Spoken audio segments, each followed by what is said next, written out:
একটা সমিতির গাড়ি একটাই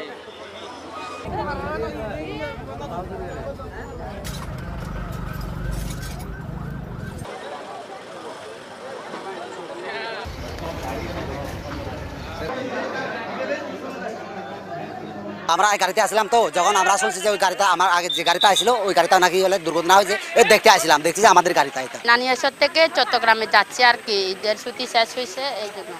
আর যাবার সময় হলো আর কি অ্যাক্সিডেন্ট হলো। ওখানে থামাইছে, ওখানে থামার পরে এখানে আইয়ে ব্রেক ফেল হয়ে গেছে। টোটাল 19 জন রোগী রিসিভ করি, তার মধ্যে একজন রোগী তুহিন চাকমাকে চট্টগ্রাম মেডিকেল রেফার করা হয়েছে, তার সিভিয়ার হেড ইনজুরি আছে, তার বেশ কয়েকবার বমিও হয়েছে।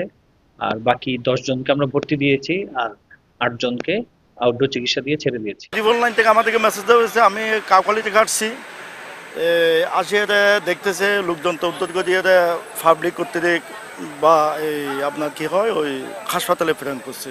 কোনো নিহত না, হয়তো হালকা ইনজুরি হয়েছে, ওগুলো ফার্স্টে 3 জন দিয়ে হয়তো মেডিকেল থেকে ছাড়িয়ে দিবে। নানিয়াসর থেকে যাত্রী ছিল 40 জন, যাত্রী নিয়ে 40 জন ফ্রিফুট যাবে।